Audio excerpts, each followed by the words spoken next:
మన సజీవంగా ఉన్నారు.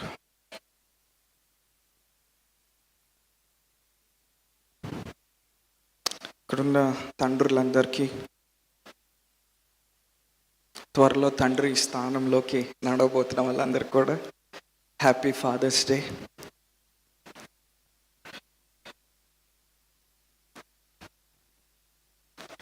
దేవుడు మిమ్మల్ని బహుగా దీవించి బహుగా ఆశీర్వదించును గాక. ఎంతమంది సంతోషంగా ఉన్నారు? ఓకే, వాక్యంలోకి వెళ్దాం. దానియేలు గ్రంథం 6వ అధ్యాయం కొన్ని వచనాలు చదువుదాం. తన రాజ్యం అంతటి పైన అధిపతులుగా ఉండటకై 120 మంది అధిపతులను నియమించుటకు దర్యావేషునకు ఇష్టమైన వారిపైన 3 ప్రధానులుగా నియమించాను. ఆ 3లో దానియేలు ముఖ్యుడు. రాజునకు నష్టం కలుగుకున్నట్లు ఆ అధిపతులు తప్పకుండా వీరికి లెక్కలు ఒప్పచెప్పవాలని ఆజ్ఞయించు. 3వ వచనం, ఈ దానియేలు అతి శ్రేష్టమైన బుద్ధి గలవాడై ప్రధానులోను అధిపతుల్లోనూ ప్రఖ్యాతి నొంది ఉండేను గనుక రాజ్యమంతటి మీద అతన్ని నియమింపవలని రాజు ఉద్దేశించాను. 4వ వచనం, అందుకు ఆ ప్రధానులను అధిపతులను రాజ్య పాలన విషయంలో దానియేలు మీద ఏదైనా ఒక నింద మోపవలని ఉండి తగిన హేతు కానీ దానియేలు నమ్మకస్తుడై ఏ నేరమైనను ఏ తప్పైనను చేయువాడు కాడు గనుక దానియేలులో తప్పైనను లోపమైనను కనుగొనలేకపోయారు. 5వ వచనం, అందుకు ఆ మనుషులు అతని దేవుని పద్ధతి విషయమందే కానీ మరి ఏ విషయమందును అతనిలో లోపము కనుగొనలేమనుకోండి. చాలు. 5వ వచనం నేను ఇంగ్లీష్లో చదువుతాను, NKJVలో. Then these men said, we shall not find any charge against this Daniel unless we find it against him concerning the law of his God. ఇంగ్లీష్లో the law of his God, దేవుని యొక్క నియమము అని ఉంది ఇంగ్లీష్లో. తెలుగులో అయితే దేవుని నియమము అని ఇంగ్లీష్లో ఉంది. తెలుగు బైబిల్ ఏముంది? దేవుని పద్ధతి విషయమందే కానీ. సో ఎంతమంది దానియేలు గురించి తెలుసు? విన్నారా ఎప్పుడైనా దానియేలు గురించి? చిన్నప్పుడు సండే స్కూల్లో దానియేలు ఎలా అయితే సింహ బోన్లో వేయబడ్డారు దాని గురించి ఎక్కువ చెప్తూ ఉంటారు. సో ఈ భాగాన్ని మనం చూసినప్పుడు దర్యావేష్ అనేటువంటి ఒక రాజు బబులోన్ని పరిపాలన చేస్తూ ఉన్నాడు. ఏం పేరు ఆయన పేరు? దర్యావేష్. సాధారణంగా దర్యావేష్ అనేటువంటి వ్యక్తి బబులోనికి చెందినవాడు కాడు. సో బబులోన్ని పరిపాలించేది ఎవరంటే నెబుకద్నెజరు. సో నెబుకద్నెజరు పరిపాలిస్తూ ఉన్న దినముల్లో ఎప్పుడైతే దేవుని యొక్క తీర్పు నెబుకద్నెజరు మీద వచ్చిందో ఆ తర్వాత వేరే రాజులు బబులోన్ని పరిపాలించడం ప్రారంభించారు. అందులో మాదీయ సామ్రాజ్యానికి చెందిన వాళ్ళు, అదేవిధంగా పారసీకుల సామ్రాజ్యానికి చెందినవారని 2 గుంపులు ఉన్నాయి. కలిసి బబులోన్ మీద పోరాడి బబులోన్ మీద దండయాత్ర చేసి వాళ్ళు కూడా నెబుకద్నెజరు స్థానాన్ని తీసుకున్నారు. సో నెబుకద్నెజరు ఎవరు? బబులోన్లో అత్యున్నత స్థానం కలిగిన వాడు. నెబుకద్నెజరు ఎవరు? బబులోన్ పైన రాజుగా ఏలుబడి చేస్తూ ఉన్నాడు. సో దానియేలు జీవితాన్ని మనం చూసినప్పుడు దానియేలు ఒక బానిస కుర్రవాడిగా బబులోనికి తీసుకొని రాబడ్డాడు. ఎలా వచ్చాడు బబులోనికి? దానియేలు ఒక బానిసలాగా వచ్చాడు. ఎప్పుడైతే నెబుకద్నెజరు 597 BC ఆ ప్రాంతంలో యెరూషలేముని దాడి చేసి ఇజ్రాయేల్ ప్రజల్ని బంధించి చెరగా తీసుకొని ఏం చేశాడు? బబులోన్లోకి తీసుకొచ్చి పెట్టాడు. ఎంతమంది నాతో ఉన్నారు? సో నెబుకద్నెజర్ యొక్క పాలసీ ఏంటంటే, నెబుకద్నెజర్ యొక్క ప్రణాళిక ఏంటంటే, ఉద్దేశం ఏంటంటే, ఇజ్రాయెల్ ప్రజల్ని మేము ఇప్పుడు బందీలుగా చేసుకున్నాం, వీరిలో శ్రేష్టమైన వారిని ఎంపిక చేసి వాళ్ళు నాకు సేవ చేసే విధంగా, వాళ్ళు నాకు పరిచర్య చేసే విధంగా నేను వారిని ఏర్పాటు చేసుకోవాలని ఆలోచిస్తూ ఉన్నాడు. సో ఆ పద్ధతిలోనే, ఆ క్రమంలోనే దానియేలు, షడ్రక్, మేషక్, అబేద్నెగో ఈ 4 వ్యక్తులు వాళ్ళకి దొరికారు. అందరు చెప్తారు వాళ్ళ పేర్లు ఏంటి? అందరు చెప్తారా? దానియేలు, షడ్రక్, మేషక్. పిల్లలకు మంచి పేర్లు అనమాట అవన్నీ. ఓకే. సో వాక్యం ఏం సెలవిస్తూ ఉందంటే, వీరినంట దేవుడు తన జ్ఞానంతో ఆశీర్వదించాడంట. God has blessed them with his wisdom. Hallelujah. ఎలా ఆశ్రయించాడంటే దేవుడు వాళ్ళని డబ్బులతో ఆశ్రయించాల.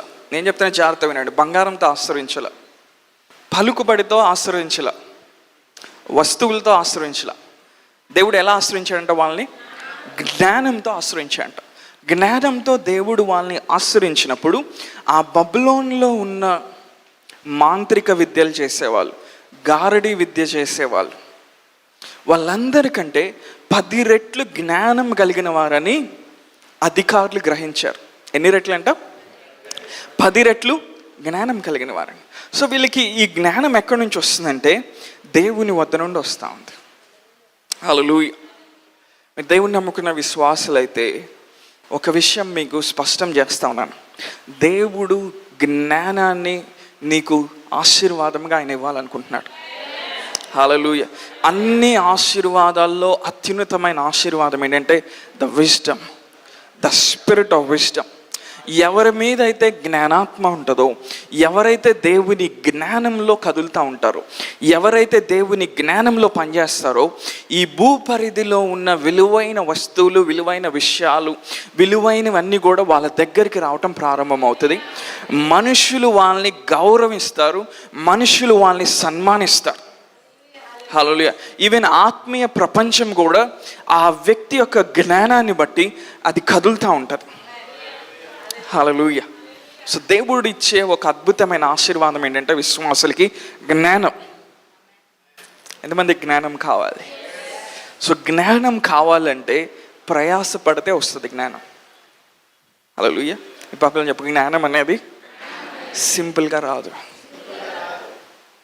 విజ్డమ్ కావాలంటే wisdom is not a gift.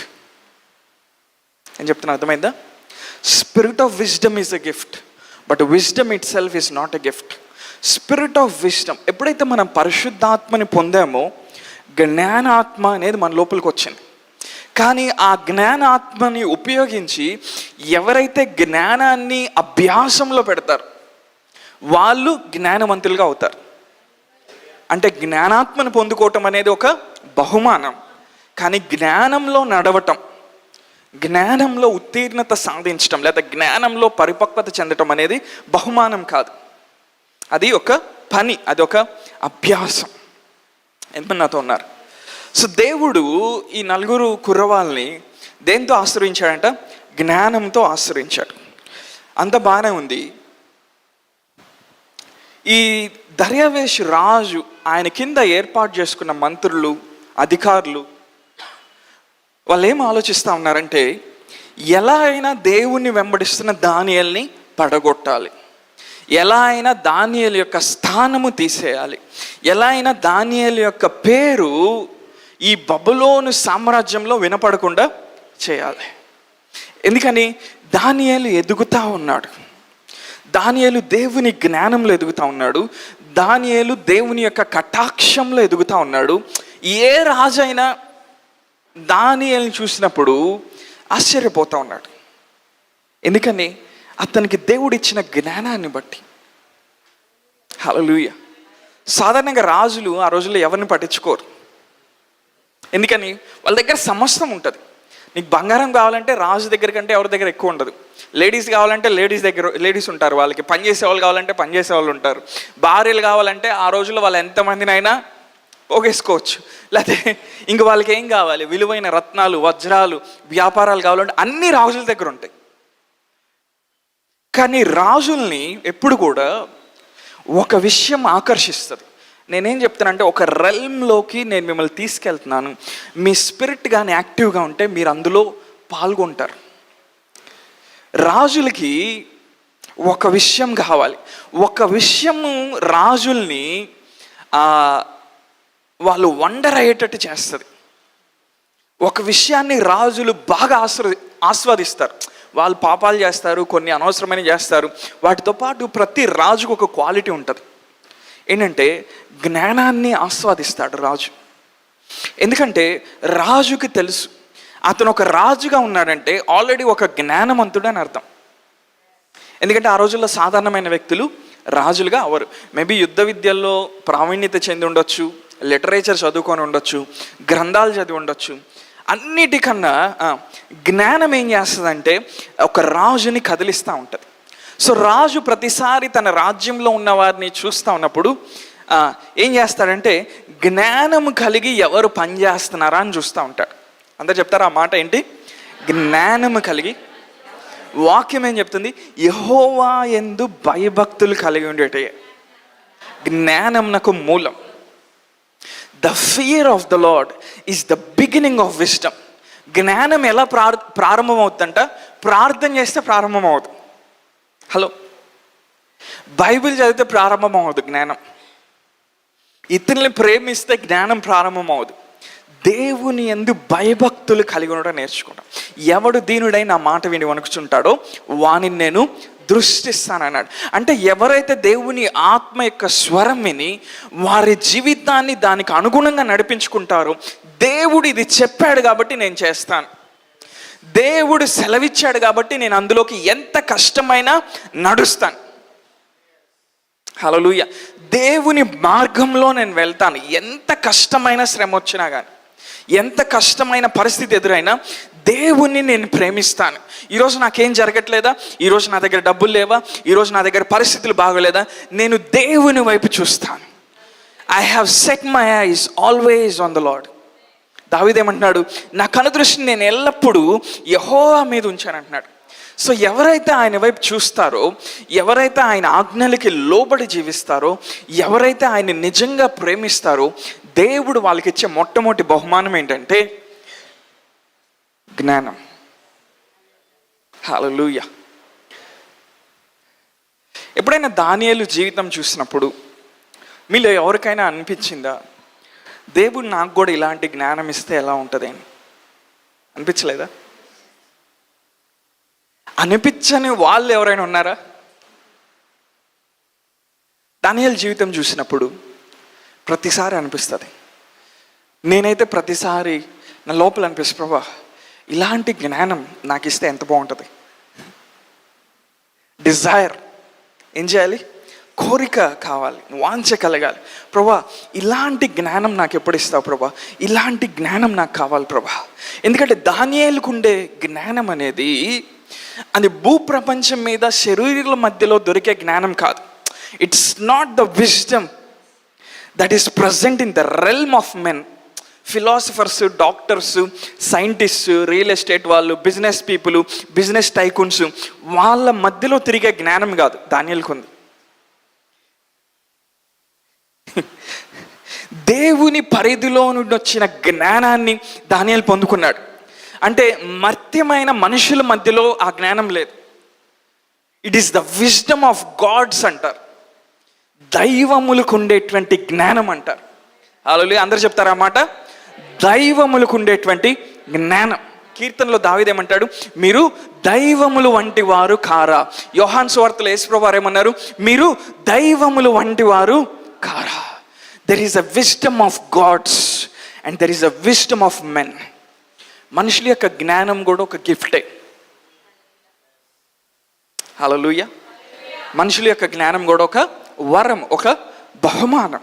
వాళ్ళు దాన్ని పొందటానికి, దాన్ని సంపాదించడానికి చాలా ప్రయాసపడి ఉంటారు. అలానే దేవుని యొక్క జ్ఞానం కూడా బహుమానం. అందరూ చెప్తారా? దేవుని జ్ఞానం అనేది ఒక బహుమానం.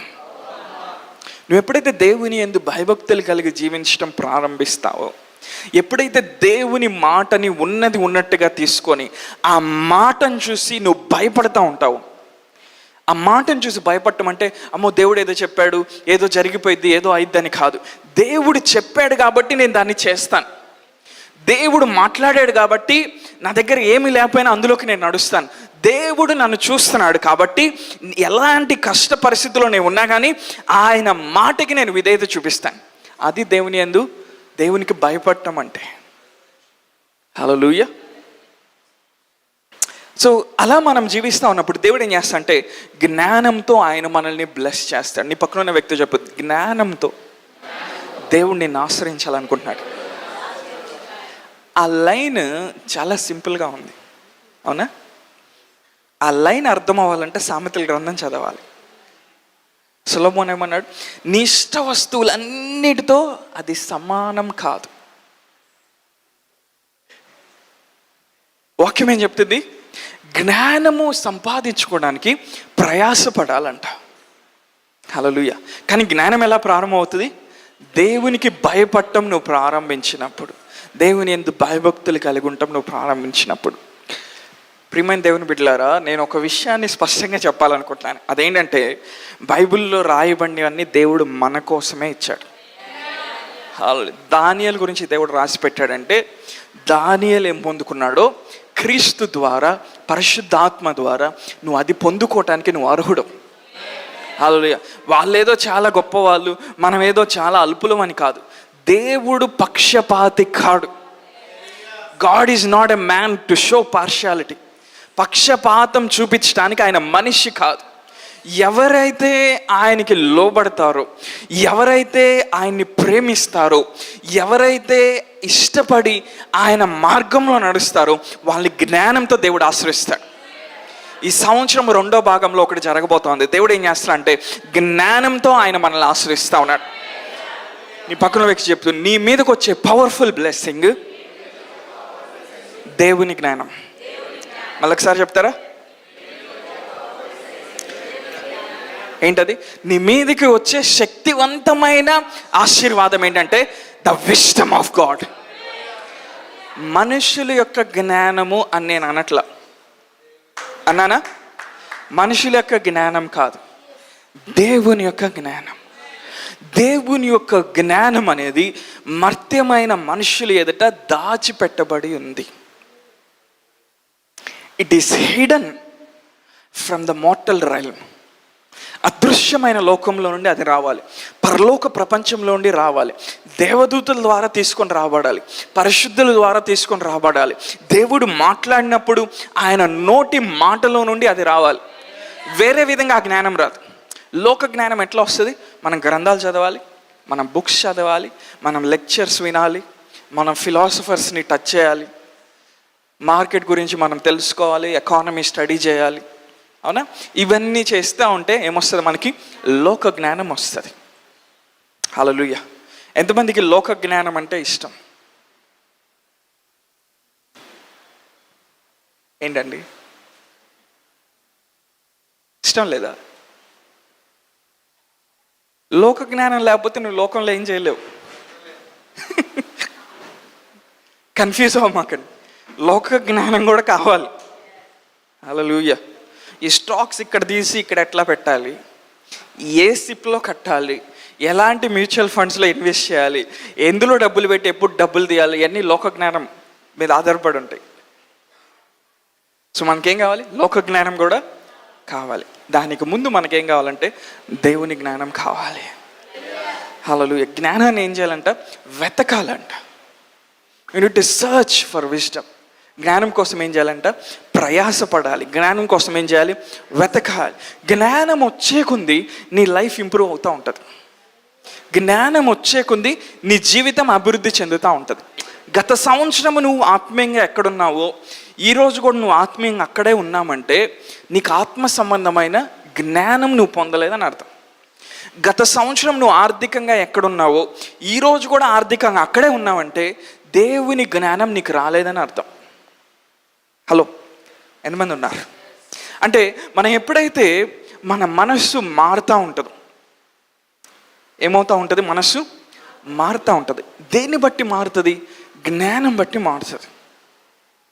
దేవుని జ్ఞానం వచ్చే కొద్ది మన మనస్సు ఎప్పుడైతే మార్పు చెందుతూ ఉంటుందో ఆటోమేటిక్గా మన లైఫ్లో లెవెల్స్ అనేవి చేంజ్ అవుతాయి. జీవితంలో ముందుకు ఎలా వెళ్ళాలంటే జ్ఞానం కావాలి. జ్ఞానం అనేది ఈజీగా రాదు. మరి ముఖ్యంగా సోమరోళ్ళకి బై మిస్టేక్ కూడా 0.1% కూడా రాదు. జ్ఞానం రావాలంటే భయంకరంగా ప్రయాసపడటం నేర్చుకోవాలి. జ్ఞానం అనేది గిఫ్ట్ కాదు. నువ్వెప్పుడైతే ప్రయాసపడతా ఉంటావో ఆ ప్రయాసను చూసి దేవుడు ఏం చేస్తాడు? నీకు కృపను అనుగ్రహిస్తాడు. నువ్వు ఖాళీ కూర్చుంటే జ్ఞానం రాదు. ఇంట్లో ఖాళీ కూర్చుంటే డబ్బులు వచ్చే ఏదన్నా ఆలోచన ఏమైనా ఉందా మీ దగ్గర? మేబీ ఖాళీ కూర్చుంటున్నావు అంటే ఆల్రెడీ నువ్వు ఏదో క్రియేట్ చేసి ఉండాలి. సమ్ ఆన్లైన్ బిజినెస్, సమ్ ఏదో ఒక వ్యాపారం నువ్వు ఆల్రెడీ క్రియేట్ చేసి ఇప్పుడు ఆ వ్యాపారం జరిగే కొంది అది నీకు డబ్బులు తీసుకొని వస్తుంది. అంటే నువ్వు ఆల్రెడీ ఏం చేసావు? ఒక సిస్టమ్ని నువ్వు క్రియేట్ చేసి అట్లా పెట్టావు, దాన్ని అది పని చేసుకుంటా వెళ్తుంది. అప్పుడు ఖాళీ కూర్చోవటం ఓకే. కానీ మామూలుగా ఖాళీ కూర్చుంటే డబ్బులు వచ్చే ఛాన్స్ ఏమైనా ఉందా? లేదు. అంటే మనం ఏం చేస్తున్నాం? మనం పని చేస్తున్నాం, మనము ప్రయాసపడుతున్నాం, మనము ఉద్దేశాల్ని, దేవుడు మన పట్ల కలిగిన ఉద్దేశాల్ని ఆ పని ద్వారా మనం నెరవేరుస్తూ ఉన్నాం. హల్లెలూయా. ఎంతమంది నాతో ఉన్నారు? సో ఇక్కడ దానియేలు అనేటువంటి గొప్ప వ్యక్తిని, లేకపోతే యవనస్తుడైన బానిస కుర్రవాడిని అధికారులు కిందకి దించాలనుకుంటున్నారు, పడేయాలనుకుంటున్నారు.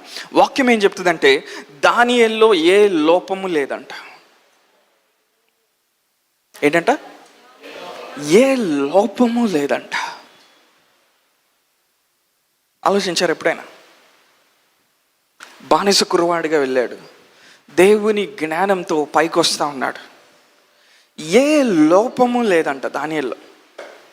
నువ్వు దానియేలు లైఫ్ని చూసినప్పుడు లోపం అనేది నీకు కనబడదు.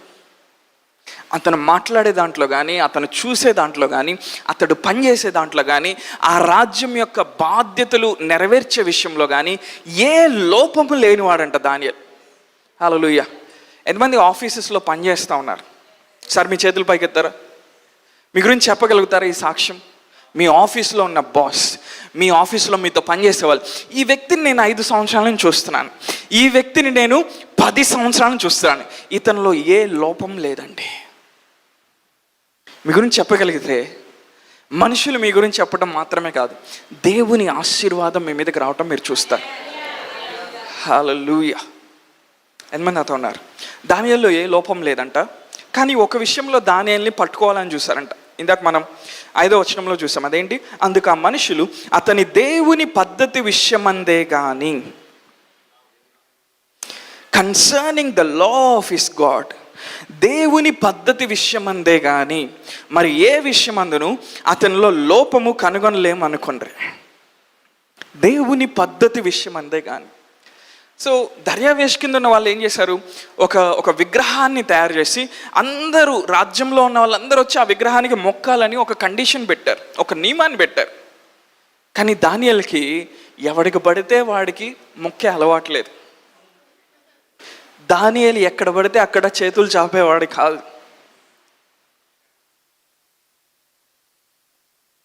ఇప్పుడు ఏం చేశారు?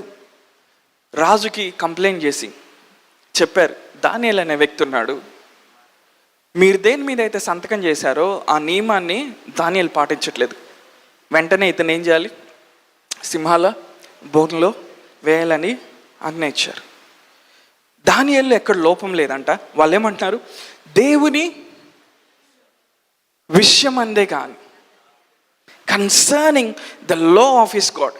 అంటే దేవునికి ప్రార్థన చేయొద్దు, లేకపోతే యెహోవా దేవునికి ప్రార్థన చేయొద్దు అన్న నియమము ఆ ప్రాంతంలో పెట్టబడినప్పుడు దానియేలు ఏం చేసేవాడంటే, ఒక ఉన్నతమైన అధికారం కలిగిన వ్యక్తిగా దినమునకు 3 మార్లు ప్రార్థన చేసేవాడు. యెరూషలేము తట్టు ఆ కిటికీల్ని ఓపెన్ చేసి తెరచి తన చేతులెత్తి దేవునికి ప్రార్థన చేసేవాడు దానియేలు. దానియేలుకి తెలుసు ఏ రాజు కింద అతను లేడు, కానీ జీవము గల దేవుని కింద అతను పనిచేస్తున్నాడన్న గ్రహింపులో ఉండటం ప్రారంభించాడు. ఎందుకంటే దానియేలుకు తెలుసు, నా దేవుడు తన జ్ఞానంతో నన్ను ఆశ్రయించాడు. ఈ రాజ్యంలో ఉన్న ఏ వ్యక్తికి కూడా నా అంత జ్ఞానం లేదు. ఎందుకో తెలుసా?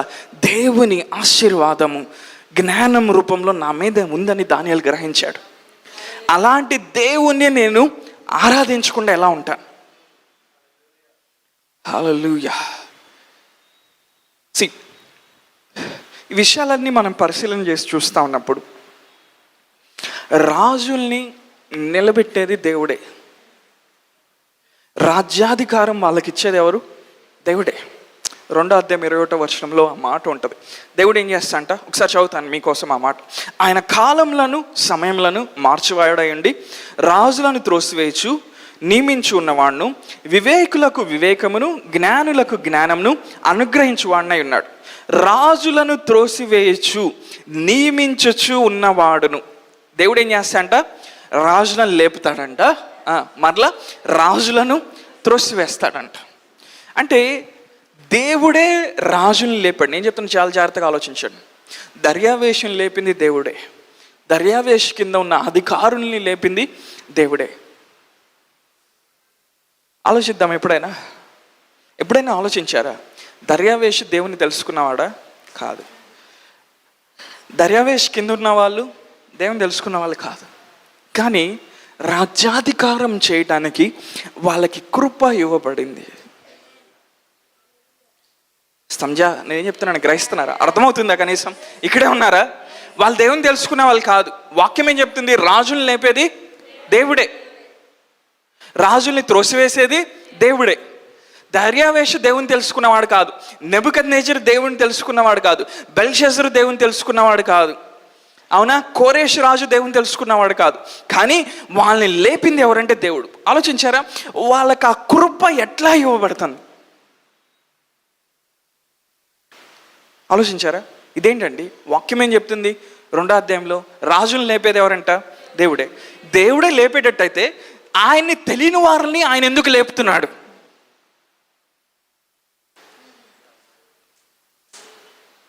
ఆలోచించారు ఎప్పుడైనా? దేవుణ్ణి తెలియని వారు ఉన్నతమైన స్థానాల్లో ఎందుకు కూర్చొని ఉన్నారు? వాళ్ళు ఉన్నతమైన వ్యాపారాలు ఎందుకు చేస్తున్నారు? మనకున్న ఆర్థిక సమస్యలు వాళ్ళకి ఎందుకు ఉండట్లేదు? ఆలోచించారు ఎప్పుడైనా? వాళ్ళకు ఒక కృప ఇవ్వబడింది. ఆ కృప మన నుండి దాచిపెట్టబడిందేమో. ఎందుకో తెలుసా?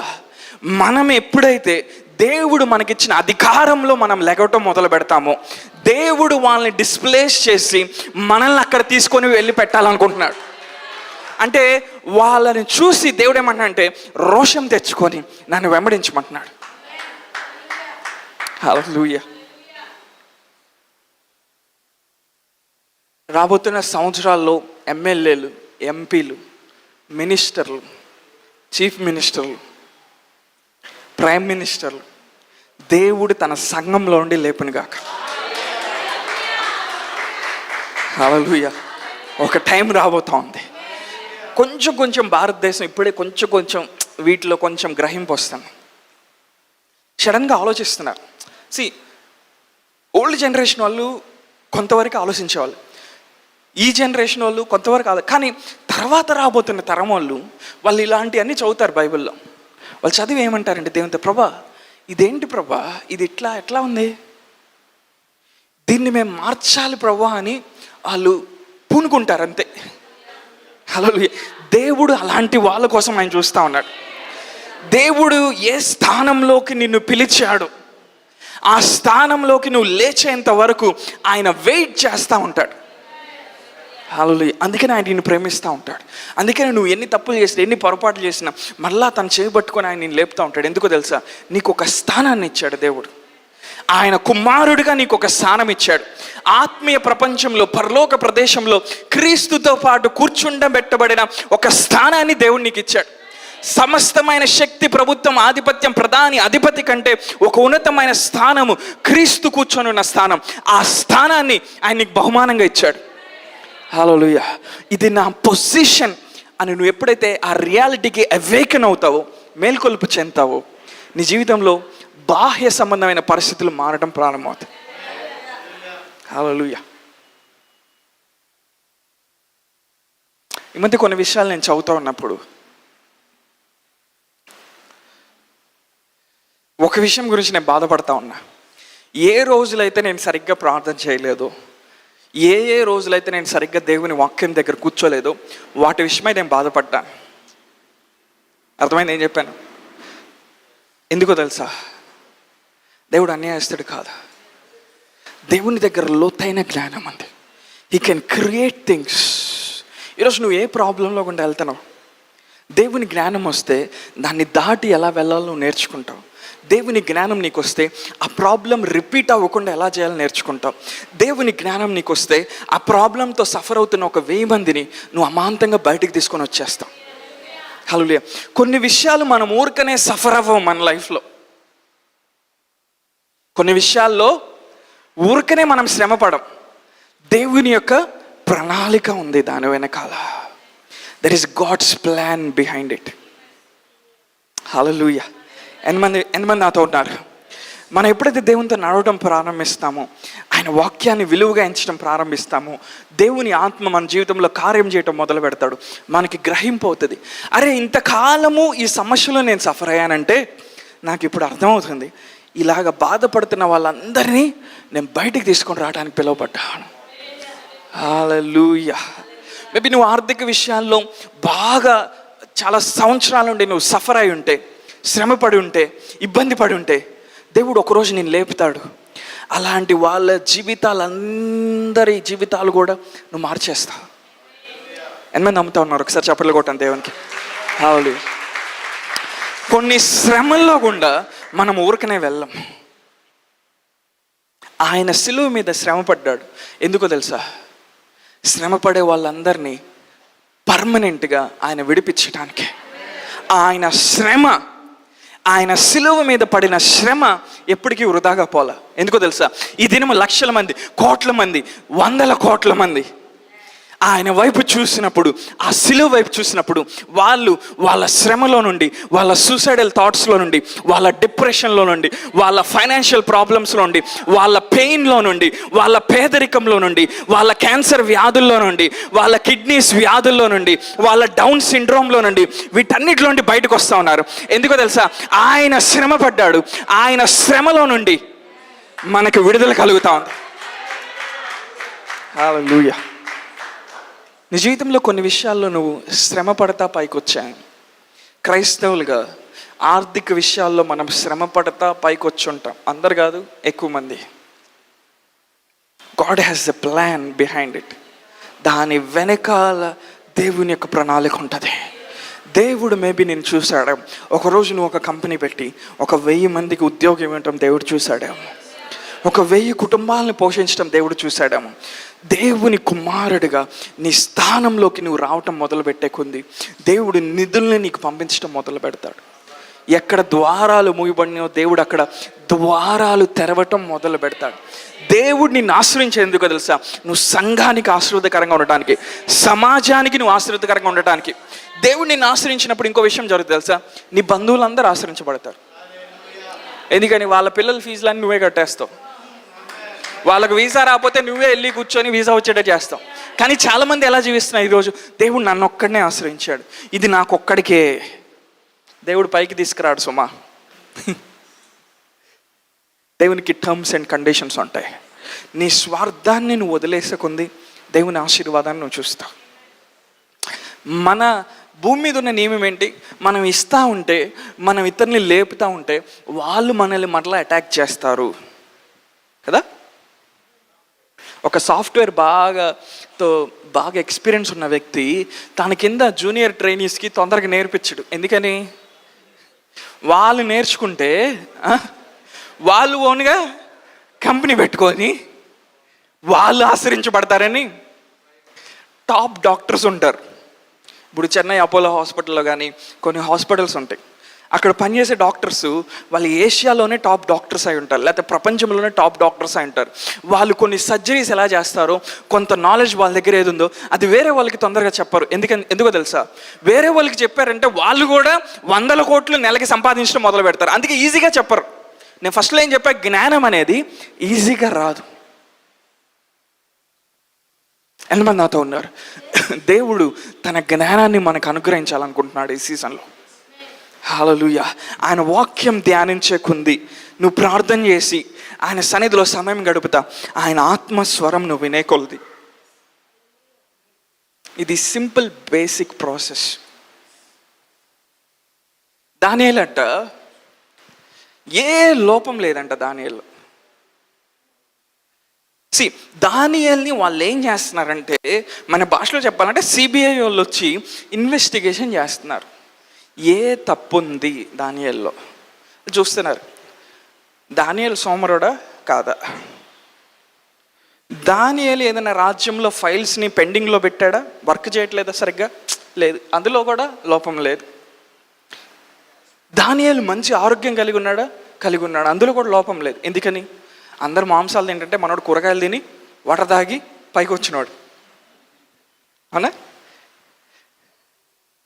అంటే మాంసం తినొద్దు అని కాదు, ఆ రాజు చేసే, ఆ రాజ్యంలో వాళ్ళు చేసి తను చేయాలనుకోలే. దేవుడు ఇంకొక రూట్లో దానియేల్ని నడిపించాడు. అవునా? దానియేలు జీవితాన్ని చూస్తూ ఉన్నారు.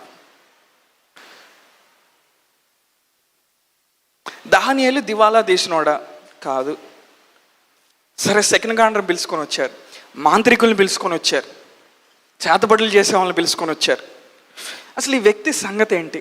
వాళ్ళు ఏం చేస్తున్నారు? ఆత్మీయ ప్రపంచంలోకి వెళ్ళి దానియేలుని చూస్తూ ఉన్నారు.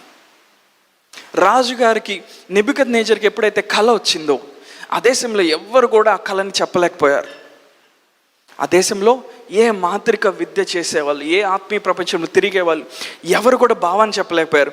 కానీ దానియేలు ఏం చేశాడు? రాజా, జీవం గల దేవుణ్ణి నేను సేవిస్తా ఉన్నాను. హల్లెలూయా. ఆయన ఎదుట రహస్యమైన విషయాలు ఏమీ ఉండవు. ఆయన చీకట్లోకి వెళ్ళి కూడా వెలుగుగా ప్రత్యక్షం అవుతాడు. ఆయన దగ్గర, ఆయన కింద నేను పనిచేస్తున్నాను రాజా, ఎవరిని నువ్వు రాజ్యంలో చంపాల్సిన అవసరం లేదు, నీ కలభావం నేను చెప్పేస్తా అన్నాడు. దేవుడు అలాంటి వాళ్ళ కోసం ఆయన చూస్తూ ఉన్నాడు. దానియేలు ఆఫీస్లో పనులన్నీ చేసుకొని, పెండింగ్లో ఉన్న ఫైల్స్ అన్నీ ముగించి, రాజ్యంలో ఉన్న జరుగుతున్న గొడవలన్నీ పరిష్కరించి, దినానికి 3 మార్లు ప్రార్థన చేసేవాడు. ఎందుకో తెలుసా? దానియేలుకి తెలుసు, ఈ రాజ్యంలో నేను సర్వైవ్ అవ్వాలంటే నా దేవుడు జ్ఞానం ఇస్తే తప్ప నేను నిలబడలేను. ఎప్పుడైతే ఒక క్రైస్తవుడిగా, విశ్వాసిగా నువ్వు అది తెలుసుకుంటావో, నిన్నెవ్వరు ప్రార్థన చేయమని అడగాల్సిన అవసరంలా, చర్చికి రమ్మని ఎవరు నిన్ను అడగాల్సిన అవసరంలా, దేవుని ఆజ్ఞల్ని పాటించమని ఎవరు నిన్ను అడగాల్సిన అవసరం. నీకు తెలుసు, ఇది మిస్ అయితే నేను లైఫ్లో చాలా మిస్ అవుతానని తెలుసు. దానియేలు ఎప్పుడు కూడా నాకు వర్క్ ఎక్కువైపోయింది, నాకు ఫైల్స్ ఎక్కువైపోయినాయి, నాకు ఆఫీస్లో కుదరట్లేదు. ఆఫీస్లో కుదరకపోతే నీ స్థానంలో నుండి పడిపోతావు దానియేలు, నువ్వు తెలుసుకో. అది గొప్ప విషయం ఏంటంటే దానియేలు ముందే తెలుసుకున్నాడు, దేవుడు కానీ నన్ను సపోర్ట్ చేయకపోతే, హల్లెలూయా, దేవుడు కానీ నన్ను లేపకపోతే, దేవుడు కానీ ఈ రాజ్యంలో ఎవ్వరికి తెలియని మర్మాలు నాకు బయలుపరచకపోతే నేను నిలబడలేను, నా ప్రజలకి నేను సమాధానం చెప్పేవాడిగా ఉండలేనని దానియేలు గ్రహించి ఏం చేస్తున్నాడు? ప్రతిరోజు సమయం దొరికినప్పుడల్లా దేవుని మీద ఆధారపడతా ఉన్నాడు. హల్లెలూయా. దానియేలు గ్రంథం 9వ అధ్యాయంలో ఉంటుంది, దానియేలు గ్రంథాలు చదవటం మొదలుపెట్టాడు. దేవుడు ఇర్మియాతో ఏం మాట్లాడాడో చదవటం మొదలుపెట్టాడు. దేవుడు ఇర్మియాతో మాట్లాడిన విషయం దానియేలు గ్రహించాడు. 70 సంవత్సరముల తర్వాత ఇజ్రాయేలీలు బబులోను చెరలో నుండి బయటకు వస్తారని దానియేలు ఆ గ్రంథం చదవటం ద్వారా గ్రహించాడు. హల్లెలూయా. అంటే ఆల్రెడీ దేవుడు వేరే ప్రవక్తలతో ఏం మాట్లాడాడో దాన్ని విలువగా ఎంచడం ప్రారంభించాడు దానియేలు. దేవుడు దానియేలుతో మాట్లాడటం మొదలుపెట్టాడు. ఆలోచించారు ఎప్పుడైనా? ఇజ్రాయెల్ ప్రజలు ఇన్ని సంవత్సరాలు అయిన తర్వాత బయటకు వస్తారని దేవుడేం బయలుపరచలా, గబ్రియల్ ఏం బయలుపరచలా. ఎలా తెలుసుకున్నాడంటే దానియేలు గ్రంథం చదవటం వలన. హల్లెలూయా. నీ ధర్మశాస్త్రమును ప్రేమించు వారికి ఎంతో నెమ్మది కలదు. హల్లెలూయా. దావీదేమన్నాడు? రాత్రి వేళ జాములు యందు నేను దీన్ని ధ్యానిస్తా ఉన్నప్పుడు నాకు క్రొవ్వు మెదడు దొరికినట్టుంది. హల్లెలూయా. ఆయన ఏం చేస్తా అంట? మంచి గోధుమలతో నిన్ను తృప్తిపరుస్తా అంట. కొండ తేనెతో ఆయనని తృప్తిపరుస్తాడంట. అది ఎక్కడ దొరికిద్దో తెలుసా? ఆయన గ్రంథంలో దొరికిద్ది. హల్లెలూయా. దానియేలు ఎప్పుడైతే ఆహారాన్ని భుజించాడో గ్రహించడం మొదలుపెట్టాడు. ఎంతమంది నాతో ఉన్నారు? నువ్వు ఆశ్రయించబడటం అనేది నువ్వు తీసుకునే నిర్ణయం మీద ఆధారపడి ఉంటుంది. నువ్వు మోసగించబడటం అనేది అది కూడా నువ్వు తీసుకునే నిర్ణయం మీద ఆధారపడి ఉంటుంది. ఏం చెప్పిన అర్థమైందా? ఆశ్రయించబడటం అనేది నువ్వు తీసుకునే నిర్ణయం మీద. చాలామంది ఇంకా నిర్ణయం తీసుకోవాలి ఆశ్రయించబడాలని. ఆశ్రయించబడాలి అని అనుకుంటున్నారు. స్ట్రాంగ్ డెసిషన్ తీసుకోవాలి. నువ్వు స్ట్రాంగ్ డెసిషన్ తీసుకున్నప్పుడు ఏం చేస్తావు? ఏది ఏమైనా దేవుని నియమాలను పాటిస్తావు. ఏది ఏమైనా ఆయన వాక్యం దగ్గరకు వస్తావు. ఏది ఏమైనా ఆయన నోట నుండి బయలు వస్తున్న వాక్కు కోసం నువ్వు ప్రతిసారి కనిపెడతా ఉంటావు. ఆయన ఊపిరి విడిచినప్పుడంట, ఆయన మాట విడుదల చేసినప్పుడంట ప్రతి జీవి ఊపిరి పీల్చుకుంటా ఉందంట. తెలుసా నీకు? హల్లెలూయా. వాక్యం ఏం సెలవిస్తుంది? ఆయన గుప్పిలి విప్పినప్పుడంట ప్రతి జీవి ఈ భూమి మీద పోషించబడుతుందంట. హల్లెలూయా. అంత గొప్ప దేవుడు నీకు తండ్రిగా ఉన్నాడు. ఆయన హీఈస్ యువర్ ఫాదర్. హల్లెలూయా. నీ జ్ఞానం అయిపోతే దేవుడు ఎవరికి ఇస్తాడు చెప్పండి? నీకంటే క్వాలిఫై అయిన వాళ్ళు ఎవరైనా ఉన్నారా? యేసు రక్తం చేత కడగబడ్డావా? పరిశుద్ధాత్మని కలిగి ఉన్నావా? నీకంటే ఎక్కువ క్వాలిఫికేషన్ కలిగి ఉన్న వాళ్ళు ఎవరు చూపి? కానీ నువ్వు దానికోసం వెళ్ళినప్పుడు దేవుడు నీ లోపల కార్యం చేయటం మొదలు పెడతాడు. హల్లెలూయా. దేవుని బిడ్డలారా, నేనేం చెప్తున్నానంటే, ఎప్పుడైతే మన మనస్సుల్ని మనం మార్చుకోమో వాక్య ప్రకారం, ఎన్ని సంవత్సరాలైనా ఒకే స్థానంలో మనం మిగిలిపోతాం. ఏం చెప్పిన అర్థమైందా? నువ్వు లెవెల్ చేంజ్ అవ్వాలంటే నీ మైండ్ చేంజ్ అవ్వాలి. నీ మైండ్ చేంజ్ అవ్వాలంటే దేవుడు మాట్లాడుతున్న వాక్కు మీద నీ 100% దృష్టిని నువ్వు పెట్టాలి. నీకున్న చిన్న చిన్న వాటిని నువ్వు వదిలేయటం నేర్చుకోవాలి. 10 సంవత్సరాల క్రితం నిన్ను ఎవరో తిట్టారు, ఎవరో నిన్ను చేదరించుకున్నారు. ఆ గాయాన్ని లోపల పెట్టుకొని బ్రతకాల్సిన అవసరం లేదు. నువ్వు ఎలాంటి కష్టాలు పడి జీవితంలో పైకొచ్చావు, ఈవెన్ అది కూడా లోపల పెట్టుకొని బ్రతకాల్సిన అవసరం లేదు. దేవుడు ఎందుకని నిన్ను అక్కడి నుంచి ఇంకొక లెవెల్కి ఆయన తీసుకొని వెళ్ళాలనుకుంటున్నాడు. దేవుడు ఈ సంఘాన్ని ఒక లెవెల్కి తీసుకొని వెళ్తా ఉన్నాడు. దేవుడు ఇక్కడున్న వారిని ఒక లెవెల్లోకి తీసుకొని వెళ్ళాలనుకుంటున్నాడు. ఎవరి మనసు అయితే మార్చబడుతుందో వాక్యం ద్వారా, వాళ్ళు ఎలాంటి పరిస్థితినైనా సింపుల్గా సాల్వ్ చేయగలుగుతారు. ఎలాంటి కష్టంలో ఉండైనా ఈజీగా ప్రయాణం చేయగలుగుతారు. ఎందుకంటే వాళ్ళ మనస్సు మార్పు చెంది. హల్లెలూయా. పక్కన చెప్పు, you need to invest in the wisdom of God. అక్కడ పెట్టుబడులు పెట్టే ముందు, ఆ బ్యాంకులో, ఈ సిప్లో, ఈ ఫండ్లో పెట్టుబడి పెట్టే ముందు నీ మనస్సు విషయమై నువ్వు పెట్టుబడి పెట్టాలి. అది దేవుని జ్ఞానం తీసుకోకపోతే లైఫ్లో ఎన్ని సంవత్సరాలైనా ఒక చోటే ఉంటారు. చాలామంది అడుగుతూ ఉంటారు, వాక్యం మాకు పనిచేయట్లేదండి బ్రదర్, మీరు చాలా చెప్తున్నారు,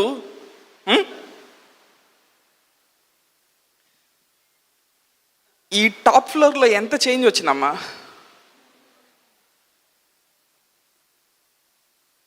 నీ చిన్న చిన్న గాయాల్ని వదిలేసుకోవటమే నీకు పెద్ద నామోషి అయిపోతే దేవుడు నిన్ను ఎలా పైకి తీసుకొస్తాడు?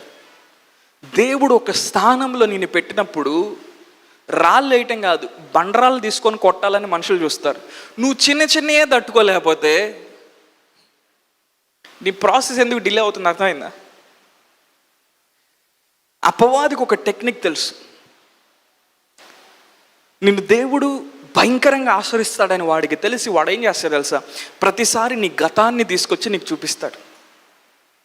గతంలో జరగలేదుగా, గతంలో నువ్వు ఈ తప్పు చేసావుగా, వాళ్ళకంటే దేవుడు ఏదో ఒకటి చేస్తాడబ్బా, నీకెందుకు చేస్తాడు దేవుడు? హే, నీ మైండ్లో కుక్క బిస్కెట్ వేసాడు వాడు. నువ్వు దాన్ని 5 సంవత్సరాలు, 10 సంవత్సరాలు, 20 సంవత్సరాలు పట్టుకొని బతుకుతున్నావు. అందుకే లైఫ్లో నువ్వు పైకి రావట్లా. ఆ సంఖ్యలు నువ్వు తెంచుకొని రావాలి. దానియేలు కూడా అనుకొని ఉండొచ్చు కదా, నాకేం గతి పట్టింది, ఈ రాజ్యాన్ని పరిపాలించే అంత గతి నాకేంటి పట్టింది, వీళ్ళందరి చేత రాళ్ళు లేపించుకునే పరిస్థితి నాకేంటి, నేను బానిస కుర్రోడ్నే కదా. ఆలోచించారా? నేను బానిస కుర్రోడ్నే కదా, నాకేంటి ప్రాబ్లం?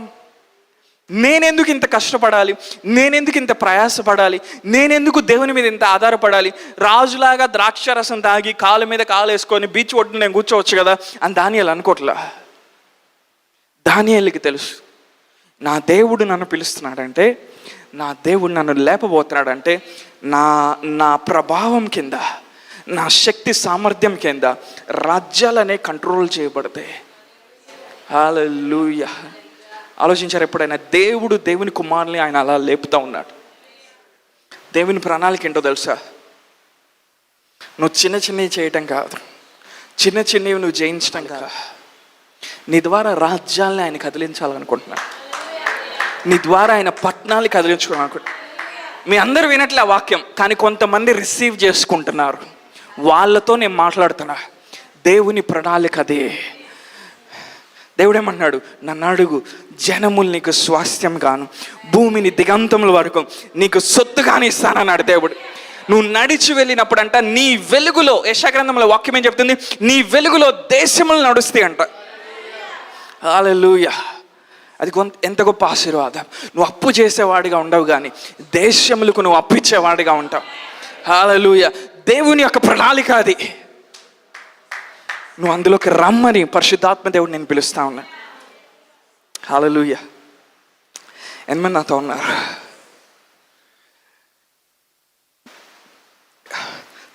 ఈ దానియేలుని పడగొట్టాలని చూసిన వాళ్ళు సాధారణమైన వ్యక్తులు కాదు.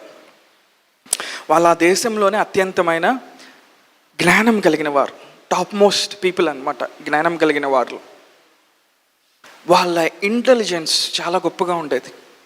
అలాంటి వ్యక్తులు దానియేలుని పడగొట్టాలని చూస్తూ ఉన్నారు. కానీ దేవుడు దానియేలు పక్షంగా ఉంటాడు. ఆలోచించారు ఎప్పుడైనా? ఒక దేశంలో ఉన్న ప్రైమ్ మినిస్టరే, ఒక దేశంలో ఉన్న చీఫ్ మినిస్టరే ఒక కుటుంబాన్ని నాశనం చేయాలని అనుకున్నాడు అనుకోండి. ఆ కుటుంబం అడ్రస్ ఉంటుందా ఇంకా?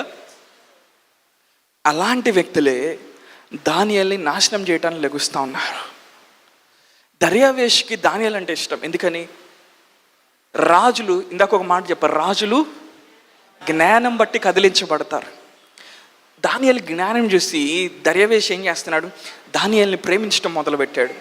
కానీ వీళ్ళేమో ఒక నేరం మోపుతున్నారు. ఎలా అయినా దానియేలుని నాశనం చేయాలని, ఎలా అయినా దానియేలుని పడగొట్టాలని. కొన్నిసార్లు నీ చుట్టూ ఉన్న ప్రజలు, అపవాది, వాళ్ళందరూ ఏకమై నువ్వు పైకి రాకుండా ఎలా నిన్ను తొక్కాలో చూస్తారు. ఈరోజు నువ్వు దేవుని అడుగు, ప్రభా దానియేలుకి ఎలా కృప చూపించావు, నా కృప చూపించు ప్రభా. నా గురించి నేను గొప్పలు చెప్పుకోవటం కాదు, నీ నామం పైకెత్తబడటానికి, నీ నామం నా ద్వారా హెచ్చించబడటానికి, అనేక మందికి ఒక మార్గదర్శకంగా నేను ఉండటానికి, అనేక మందికి ఆత్మీయంగా నేను దారి చూపించే వ్యక్తిగా ఉండడానికి, నన్ను ఈ సమస్యల నుంచి బయటకు తీసుకున్నాను దేవుడు అడుగు. దేవుడు తన జ్ఞానంతో నేను నింపుతాడు. హల్లెలూయా. నువ్వు ఎదుర్కొంటున్న ప్రాబ్లంలో గుండా ఎవరెవరు వెళ్ళారో, నువ్వు ఎదుర్కొంటున్న ఫైనాన్షియల్ ప్రాబ్లంలో గుండా ఎవరెవరు వెళ్తా ఉన్నారో వాళ్ళందరినీ నువ్వు బ్లెస్ చేయటం ప్రారంభిస్తావు. వాళ్ళందరికీ నీ చేయిచ్చి నువ్వు వారిని పైకి లేవటం ప్రారంభిస్తావు. ఒక రాజు కింద దానియేలు ఎప్పుడైతే మంచి పొజిషన్లో ఉన్నాడో, దానియేలు ఏం చేశాడు తెలుసా?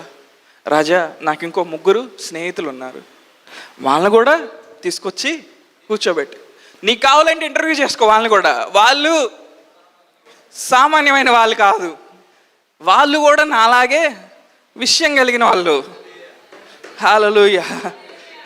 దానియేలు ఏం చేశాడు? ఒక్కడే తన పొజిషన్ తీసుకోవట్లా, ఒక్కడే తన ఆశీర్వాదం తీసుకోవట్లా, తనతో పాటు 3 స్నేహితులు ఉన్నారు, దేవుడిచ్చిన స్నేహితులు. ఏం చేస్తున్నాడు? రే, నువ్వు ఎప్పుడు చీఫ్ మినిస్టర్ అవ్వలేదా? దా తీసుకెళ్తాదా? హల్లెలూయా. అరే, నువ్వు ఎప్పుడు ప్రైమ్ మినిస్టర్ స్థానంలో కూర్చోలేదా? మేబీ షడ్రకో మేషకో అభిందుకో అడుగుంటారు. దానియేలు నువ్వు వెళ్ళేటప్పుడు నీ రాజ్యంలో నన్ను జ్ఞాపకం చేసుకో. రాజు ఎప్పుడైతే దానియేలుని సన్మానిస్తున్నాడో, గౌరవిస్తూ ఉన్నాడు, పొజిషన్లో పెడుతున్నాడు, రాజుగారు చెప్తాడు, నాతో పాటు 3 ఉన్నారు, నా ప్రతి ప్రేయర్ రిక్వెస్ట్ వాళ్ళు ప్రేయర్ చేస్తారు. ఒకవేళ నేను ఆత్మీయ ప్రపంచాన్ని కదిలించి జ్ఞానాన్ని తీసుకొని రాలేకపోయినా, రాజా వాళ్ళ 3 ప్రార్థన చేశారంటే నీకు దిమ్మ తిరిగిపోయింది రాజా అని ఉంటాడు. దానియేలు ఏం చేస్తున్నాడు? తనతో ఉన్న వారిని లేపుతా ఉన్నాడు. మనం ఆశ్రయించేటప్పుడు జరిగే గొప్ప విషయం ఏంటో తెలుసా? మనతో ఉన్న వారిని మనం లేపటం ప్రారంభిస్తాం. హల్లెలూయా. దేవుడు నీకు 10 ల్యాండ్లు ఇచ్చినప్పుడు నువ్వేమంటావు? నీ బంధువులతో ఏమంటావు? ఎందుకురా నా మీద ఎందుకురా గొడవలు పడుతున్నావు, ఒక 4 తీసుకో. మీకు అలా ఇవ్వాలని లేదు, అందుకే డిలే అవుతున్నాయి కొన్ని. ఆ మైండ్ లేదు మనకి. ఎప్పుడైనా మన దగ్గరే ఉండిపోవాలి. ఏదైనా పైకి పోయేటప్పుడు ఏం తీసుకెళ్ళావు?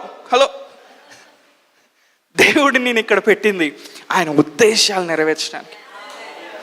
ఎప్పుడైనా ఇల్లు కట్టేటప్పుడు లేకపోతే ఇల్లు కట్టాలనుకున్నప్పుడు ప్రార్థన చేసే, ప్రభా నువ్వు నన్ను దీవిస్తే నేను ఇంకోళ్ళకి ఒక ఇల్లు ఇస్తాను ప్రభా, నువ్వు నన్ను దీవిస్తే నేను ఇది చేస్తాను ప్రభా, నువ్వు నన్ను దీవిస్తే నాతో ఉన్న వారిని నేను పైకి తీసుకొస్తాను ప్రభా. దేవుడు నిన్ను ఆశ్రయించడం మొదలు పెడతాడు. హల్లెలూయా. సామెతల గ్రంథంలోకి వెళ్దాం. 25వ అధ్యాయం 28వ వచనం. సామెతల గ్రంథం 25వ అధ్యాయం 28వ వచనం. Whoever has no rule over his own spirit is like a city broken down without walls. ప్రాకారం లేక పాడైన పురము ఎంతో, తన మనస్సును అణుచుకొని లేనివాడు అంతే. Whoever has no rule over his own spirit is like a city broken down without walls. తన స్పిరిట్ మీద ఎవరికైతే కంట్రోల్ ఉండదో, తెలుగులో అయితే మనసుని నియంత్రించుకోవటం లేకపోతే మనసుని కంట్రోల్ చేసుకోవటం ఆపుకోవటం అని చెప్తా ఉన్నారు. ఇంగ్లీష్లో ఏమన్నది? Whoever has no rule over his own spirit. తన స్పిరిట్, మనందరి లోపల ఆత్మ ఉందా? దేవుడు పెట్టిన ఆత్మ ఉందా? అది దేవుని విషయాలు గ్రహించగలదా? దేవుని స్వరం వినగలదా? పరిశుద్ధాత్మ నడిపింపుని పసిగట్టగలదా? నువ్వు కానీ నీ స్పిరిట్ మీద నువ్వు కంట్రోల్ తీసుకోవటం మొదలు పెడితే, నువ్వు అలా చేయలేకపోతే అంట ప్రాకారం లేని పట్టణం లాగా ఉంటా. ప్రాకారం లేని పట్టణానికి ఏం జరుగుతుంది? ఎప్పుడైనా శత్రువు వచ్చి నాశనం చేయొచ్చు, ఎప్పుడైనా శత్రువు వచ్చి ఆటం పంపేయచ్చు, ఎప్పుడైనా శత్రువు మనుషులు పంపించి పట్టణంలో ఉన్న జనాలు చంపించవచ్చు. కానీ ఆ పట్టణానికి ప్రాకారాలు ఉన్నప్పుడు ఆ ప్రాకారం పైగా కొంతమంది నిలబడి చూస్తూ ఉంటారు. రాజా శత్రువు వస్తున్నాడు, ఇంకొక 200 మీటర్ల దూరంలో ఉండగానే ఆయన్ని క్లోజ్ చేయండి అంటాడు. ఎందుకని? ఆ పట్టణంకి ప్రాకారాలు ఉన్నాయి, వాళ్ళకు ఒక విజన్ ఉంది. హల్లెలూయా. నీ స్పిరిట్ని అంట నువ్వు కంట్రోల్ చేయటం నేర్చుకోవాలంట. హల్లెలూయా. అసలు నీ లోపల స్పిరిట్ ఉందని తెలుసా? నరుని ఆత్మ యెహోవా పెట్టిన దీపం. నీ ఆత్మ అంట దేవుడు పెట్టిన దీపం అంట. నీ మైండ్తో నువ్వు కొన్ని సాల్వ్ చేయలేవు, కానీ నీ స్పిరిట్తో నువ్వు ఏదైనా సాల్వ్ చేయగలుగుతావు. నీ స్పిరిట్తో నువ్వు దేనికైనా సొల్యూషన్ తీసుకొని రాగలుగుతావు. హల్లెలూయా. ఆ స్పిరిట్ని అంట నువ్వు వాక్యంతో పోషించి, దాన్ని ప్రార్థనలో నువ్వు సమయం గడిపి పరిశుద్ధాత్మ యొక్క స్వరమును విని విని దాన్ని నువ్వు ట్రైన్ చేయాలి. నువ్వు అది ట్రైన్ చేసినప్పుడు అంట నీ లైఫ్ ఎలా ఉంటుందంటే ప్రాకారం కలిగిన పట్టణం లాగా ఉంటుందంట. శత్రువు నీ ఆర్థిక విషయాల్లో దాడి చేయాలని చూసినా ప్రాకారం దాటి రాలేడు. నీ ఆరోగ్యాన్ని వాడు టచ్ చేయాలని చూసినా ప్రాకారం దాటి రాలేడు. నీ పిల్లల జీవితాన్ని వాడు టచ్ చేయాలని చూసినా ప్రాకారం దాటి వాడు రాలేడు. హలో, ఎందుకంటే you have rule over your own spirit. దానియేలుని చంపేస్తామంటే భయపట్ల. ఎందుకో తెలుసా? తన స్పిరిట్ని తన కంట్రోల్లో పెట్టుకోవటం నేర్చుకున్నవాడు. దేవుడు మనల్ని పిలుస్తూ ఉన్నాడు. నీ లైఫ్ని నువ్వు కంట్రోల్ తీసుకోవడం నేర్చుకోవాలి. నీ మైండ్ని నువ్వు కంట్రోల్ తీసుకోవడం నేర్చుకోవాలి. దానికంటే ముందు నీ స్పిరిట్ని నువ్వు కంట్రోల్ తీసుకోవడం నేర్చుకోవాలి. అది కంట్రోల్లోకి వచ్చినప్పుడు నీ లైఫ్ చాలా అద్భుతంగా ఉంటుంది. ఎందుకంటే పరిశుద్ధాత్మ యొక్క కంట్రోల్లోకి అది వస్తుంది. హల్లెలూయా. నీకు అవసరమైన ప్రతిసారి, నువ్వు చూస్తున్న ప్రతిసారి దేవుడు నీతో మాట్లాడటం మొదలు పెడతాడు. దేవుడు నీ లైఫ్ని టర్న్ చేయటం మొదలు పెడతాడు. ఎంతమంది నాతో ఉన్నారు? ఒక బానిస కుర్రవాడి జీవితాన్ని మనం చూస్తూ ఉన్నాం ఈరోజు. ఎవరతను? దానియేలు. ఎవరతను? దానియేలు ఎవరు? బానిస కుర్రవాడు. నెబుకద్నెజర్ ముందు తెచ్చాడు బబులోనికి. నెబుకద్నెజర్ చూశాడు, హెచ్చించాడు.